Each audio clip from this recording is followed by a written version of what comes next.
Thank you, Sam. New this morning, money may not be the secret to happiness, but it certainly can help. That's because new data finds a connection between your income and your overall happiness. Local financial professional and our friend Tony Drake from Drake & Associates joins us to share how finances can increase our well-being. Good morning, Tony. Good morning. How you doing? I am doing great. How are you this morning? I'm doing well, sir. I enjoy speaking with you. And we're talking about something everybody thinks about, right? Does money mean happiness? Does happiness mean money? What do you think? Well, maybe money can't buy happiness, but there's some great studies that show people with higher incomes are definitely happier than those that struggle with money. I think it's so important for people to be able to afford basic needs, food, shelter, clothing. A previous study back in 2010 led a lot of experts to believe that happiness levels, kind of level off once those basic needs are met and unless income surpasses about $75,000. But this newer data is showing that happiness and income are positively correlated. People with higher incomes describe themselves as confident, inspired, interested in life and different things, while lower, earners are identified as stressed, angry, and fearful. So short answer is, if you have the money to meet those basic needs, it does tend to lead to a little bit more happiness. Now, this is a question I never thought I would ask, but can money make us unhappy?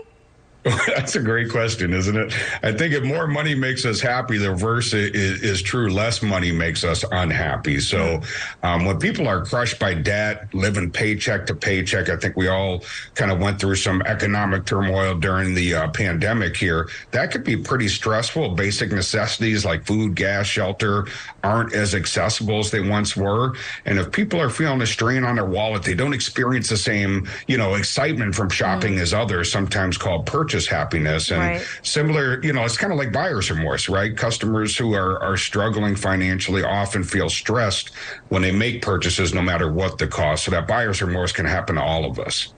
But life happens, right, Tony? Some financial roadblocks we should avoid. What would those be? That way we could get to that happiness sooner.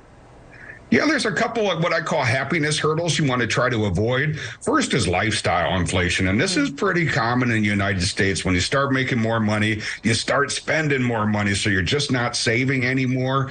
If you're earning more, you really want to avoid the temptation to upgrade your lifestyle. You want to put more money towards savings or paying off debt. It may not feel fun in the moment, but your future self is definitely going to thank you. You want to try to avoid those quick decisions. That's the things that lead to the buyer's remorse.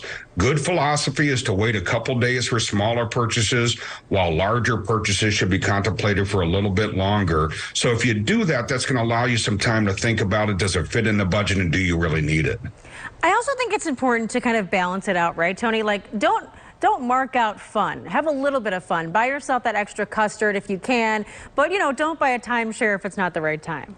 Yeah, the custard, you got to get that in the summer, right? This is the time of year for that. But I agree. And you definitely, when we're working on budgets with our clients in the office, we want to build in that fun part to the budget. Oftentimes you can do that, still set aside money for the future, but you don't want to feel like you're not living. And there's definitely that balance, that tightrope that you're walking. Good advice, Tony Drake. As always, we appreciate it. Hope you have a great rest of your week, sir, and have a great year as well. I don't know, Tony, you're busy all the time, so have a great summer. Yeah, enjoy this weather. You too.